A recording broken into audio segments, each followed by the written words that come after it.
Hey guys, Jared here, and we're doing something a little bit different for today's Saturday video. As you know, I told you guys last time that I've been doing some consulting and there were some conferences and things like that, so I haven't been home, so I haven't had a chance to actually capture footage and put together reviews. So I wanted to do something a little bit different. I didn't want to have no video for today's Saturday. So what I wanted to talk about today was an interesting product I discovered, quite a while ago now. Nothing too exciting. Don't just, don't be like, ooh, baby, this is going to be awesome. It's actually something kind of mundane and trivial, and it's this. This is a game protector. It's just a little sort of shell. It comes to you completely flat, and you see at the bottom, there's like little, I don't know if you can actually see that, but it's like little feet that connect so that your game doesn't slide out. Why I say this isn't so exciting is because I'm talking about a game protector.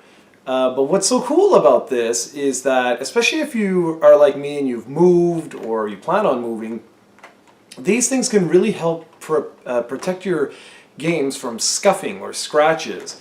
So let's say you have something like Shining the Holy Ark here, which is a phenomenal role-playing game on the Saturn, one that I actually have to review. And let's say you want to keep this as such, in pristine condition. There's no scratches on this or anything. Well, you just put this together, slide it in, like so, and away you go. Simple, simple, simple. Now, obviously, this isn't going to protect your game from getting crushed if you, if you drop it or something like that. But it certainly will help protect the outer case from any scuffs, and it's really, really useful. I have this on pretty much all of my Saturn games. One thing to keep in mind, though, is that if you look at the spine here, you'll see the thickness. It's a little bit thicker, obviously, than the case itself for the Saturn. So what happens is when you take this, and let's say you have another game, and you put it together like that, they're going to take up more and more space. So let's say you had, I don't know, but let's say you had like 10 games fit in one of your shelves. You may only be able to put 8 or 9 because these things add up. They take up extra space quite quickly. As you saw, here's Panzer Dragoon Saga, which I have reviewed quite a long time ago now.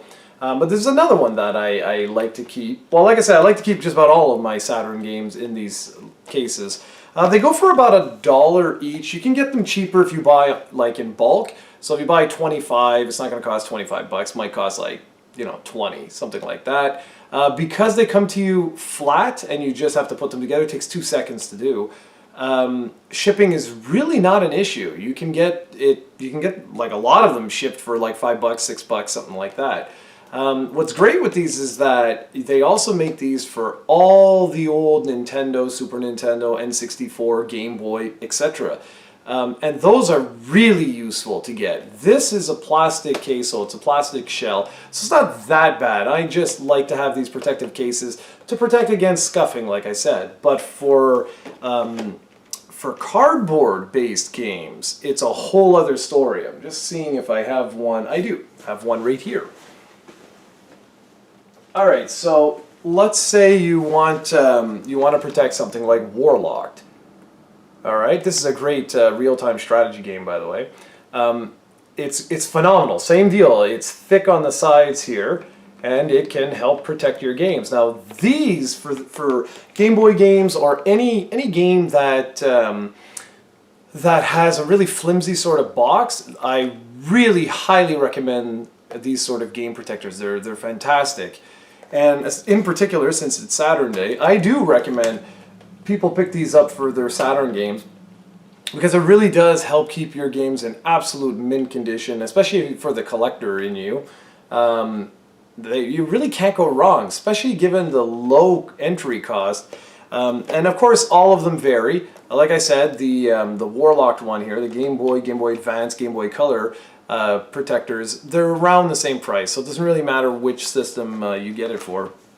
They're all going to average around $1.